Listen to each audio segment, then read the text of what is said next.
Member of the House Veterans Affairs, Ways and Means, and Administration Committees, and he's also the co-chair of the GOP Doctors Caucus. Congressman, good morning to you. Do you support? Good morning, Cheryl. And Merry Christmas. Do you support Mike Johnson? I do.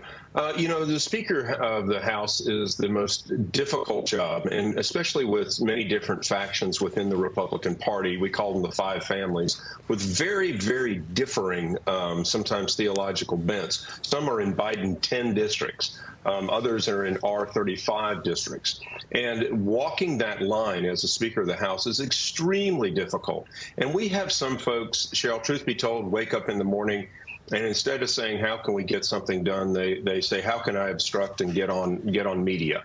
And that's extremely difficult. Mike has done, I believe, a very, very good job. Is it perfect? No, we're not going to get perfect. And some individuals literally just want to topple the House down for the sake of toppling the House down. He has done a very, very good job in trying to pull things together. And I think kicking him out and going through the same absolute chaos that Matt Gaetz started with McCarthy last session is absolutely wrong and does a horrible thing for President Trump's first 100 days. So let us stay the course. Let us actually have conversations.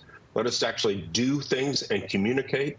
And let us not have people who go one off and then run off to the media to spout out their disliking of what the Speaker is. No, Matt Gaetz is no longer in Congress. Look, let's talk about spending after this bruising CR fight that we just wrapped up on December 20th.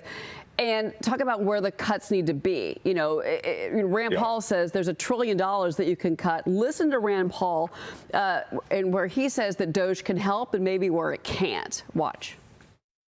Ultimately, it takes Congress. Congress has to get rid of the spending. DOGE can point out the spending problems and the waste the same way I've been pointing it out. But the reason it's not eliminated is they don't have the votes to get rid of the spending. About a year ago, there was a CHIPS bill, a bill to subsidize microchips, semiconductors in the United States. Well, in that bill, they doubled the size of the National Science Foundation. Now, the National Science Foundation is the one that's famous for doing a study on whether tequila or gin makes people more aggressive. So they fed fish, half of them tequila and the other half of the fish gin, and they decided which made the fish more aggressive. All the Democrats and half the Republicans voted to double the size of the National Science Foundation. So why is there more waste? Because the idiots in Congress keep giving them more money. Congressman, your reaction to that? You know, I'm not sure which tequila or gin is really best for the fish. But you know, what Rand Paul points out is some of the asinine funding things. The same thing with DEI funding at NIH. I believe it was $180 million to fund DEI initiatives within a science foundation. He's absolutely true. There are so many things that we have a target-rich environment. Medicare Advantage, for example, is bilking the government from hundreds of billions of dollars by upcoding and so many other things. There's target-rich environments. But also remember, Cheryl, we have entitlement spending. We have Medicare. We have Social Security, things that are sacrosanct, that are really our major drivers of where our debt is. And so where reform is needed, it is needed. And so you can't, you know, Rome was not built in a day. You can't change all of this overnight. We got rid of a lot of things. I voted for that CR because I live in North Carolina. Western North Carolina has been devastated, apocalyptic because of the hurricane, and I was not going to not vote against them. The same thing is with our farmers. Our farmers are literally on lifeline. And guess what? Food doesn't come from the grocery store. It comes from the farmer's field. And so we have to make priorities. And yeah, again, things are not done immediately. Let us get into the session. Let us start working with President Trump on his initiatives. Let us go through the appropriations bills. We could only get 5 out of 12 done in Congress last time because we had some individuals, because nothing's perfect for them, that were going to vote against anything. Let us get back in the process. Don't start the entire session with chaos again. Let us start it with orderly rule, and let us rule. We have 2 years really to put in President Trump's agenda. let us do this and not fight amongst ourselves the entire time. I want to ask you about immigration as well, Congressman, because California Governor Newsom reportedly is considering this plan to shield illegal immigrants from President-elect Trump's deportation plans. Politico has this draft memo they've obtained. It's called Immigrant Support Network Concept. Proposes regional hubs connect at-risk individuals, families, communities with systems such as legal services, schools, labor unions, local governments. Congress, you reacted to this on X. You accused Newsom of obstruction of justice and aiding and abetting. So I want to get your take on this and this push from not just Newsom, but we're seeing this at the local level as well in sanctuary cities. You know, we have laws in this land, Cheryl, and President Biden and Vice President Harris decided that they were above the law. They didn't need to regard the law. And so, yeah, America spoke, and America gave a mandate to President Trump, the rule of law. Newsom has created his own little deficit spending debacle of a state. I believe there's $68 billion in debt now. And what he wants to do is basically break the law. You know, we saw this a long time ago when states didn't want to integrate and they wanted to continue with segregation.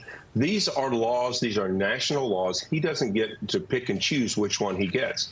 Yeah, no, we're not going to send in the National Guard. But you know what? They get a lot of federal money. And if they want to have their state dry up even quicker because of his nasty policies, I don't think he lasts long. And this time when the recount comes, he's gone. You cannot keep flaunting and caring more about people who have come in this country illegally than the people of our own country. This is nonsense. These blue states the day is coming. They're going to rue the day. They're going to continue these asinine and ridiculous policies. Well, let's stay with this because many self-proclaimed sanctuary states are seeing a massive surge in migrant populations. If you look at the latest Census Bureau data, the U.S. added a record 2.8 million migrants between 2023 and 2024. That is nearly 5 times as many that was added in 2019. Foreign migration over the past year has offset the amount of U.S. citizens leaving Democrat-run states like California, New York, and Illinois. So they're leaving these Democrat-run states, but what these Democratic-run states are doing is they're encouraging migrants to come in, of course, at the cost to taxpayers. Is this a politically motivated decision? Cheryl, this was politically motivated from day one.